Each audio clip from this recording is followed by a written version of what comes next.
আপনি কি এই বাসা কাউকে খুঁজছেন? ওই যে নীলিমা নাজনীন। জি, আমি নীলিমা নাজনীন কাব্য। কি দরকার?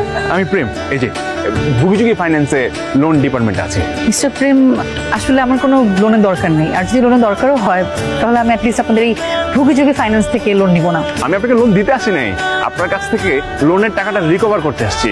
আমার তো কখনো কোনো লোনের দরকারই হয় না, আমি কেন লোন নিব? আর আমি তো আপনাদের এই ভুগিযোগী ফাইন্যান্স কোম্পানির নাম আজকে প্রথম শুনলাম। লোন করেছেন মিস্টার সাইমন রহমান, উনি মনে হয় আপনার ভাই, এবং ওনার গ্যারান্টার হিসেবে আপনি আমাদের অফিসে আমাদের ফর্মে সাইন করেছেন। আমার মনে হচ্ছে একটা মিসআন্ডারস্ট্যান্ডিং এখানে হয়েছে।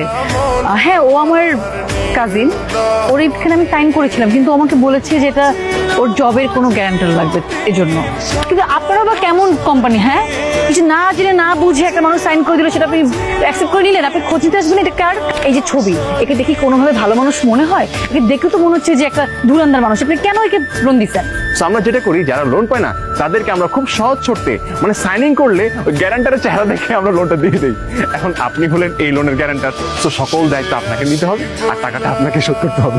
আমি কেন লোনের টাকা সেটেল করবো? আর শুনেন, যদি আমি আমার বাড়ির ত্রিসীমানে আপনাকে দেখছি, আমি কিন্তু ইফটিজিং কেসে মামলা করে দিব, কিন্তু বলে দিলাম। জান এখান থেকে তোমার বোনের ছেলে সাইন, সে আমাকে একটা পেপার দেখায় বললো এটা তার জবের গ্যারান্টারের সাইন।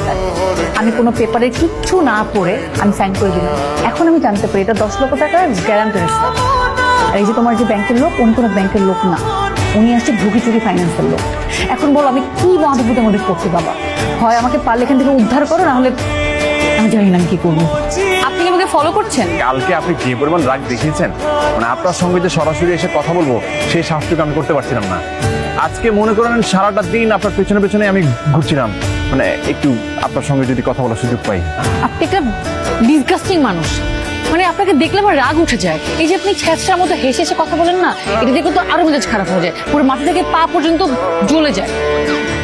এই বিষয়টার জন্য আমি খুবই দুঃখিত আপা, কিন্তু কি করবো বলেন, এই দ্রব্যমূল্যের বাজারে চাকরিটা টিকিয়ে রাখার জন্য চামড়াটা একটু মোটা করতে হয় আপা। এখন একটু কাজের কথা আসে। হ্যাঁ, মিস্টার সাইমনের সঙ্গে কি যোগাযোগ করা সম্ভব হয়েছে?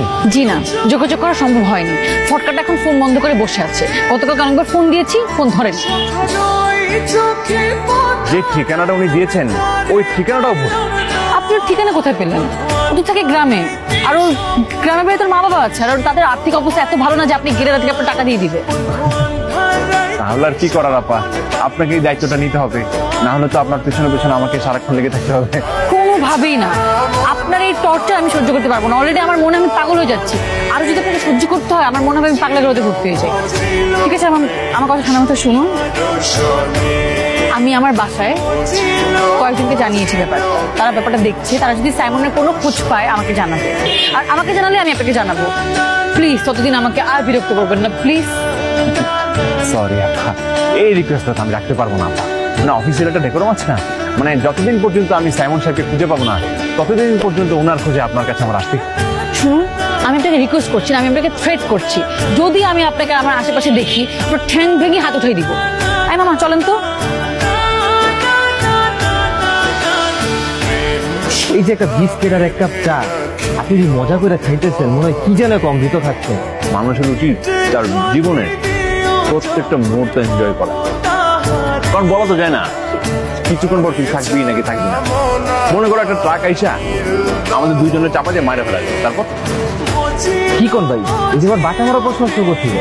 এই যে মিস্টার প্রেম, আমি জানতাম আপনাকে আমার বাসার সামনে আসলে পাওয়া যাবে, তাই আপনার প্রবলেমটা সলভ করার জন্য আমি বিদ্যুৎ থেকে সাথে করে নিয়েছি। ও সালাম স্যার, উনি কি টাকাটা ক্যাশে দিবেন না চেকে দিবেন? আরে এই বলদার ঘরে বলদার, আমার নিয়ে আসে তোর পিঠায় সাইজ করে নেওয়ার লাগে। আমার নাম হইতেছে বেলেট বিল্টু, বেলেট দিয়ে পোস্ট করা আমার কাজ। মিস কাব্য, আমি না আপনাকে খুবই শান্তশিষ্ট আর ভদ্র মনে করেছিলাম। আমি শান্তশিষ্ট এবং অহিংস একজন মানুষই ছিলাম, কিন্তু আপনার এই টর্চার আমার দিন দিন সহ্য হচ্ছে না। আমি ঘুমাতে গেলেও আমি আপনাকে স্বপ্ন দেখছি, মানে মানসিকভাবে টর্চার করছেন আপনি আমাকে।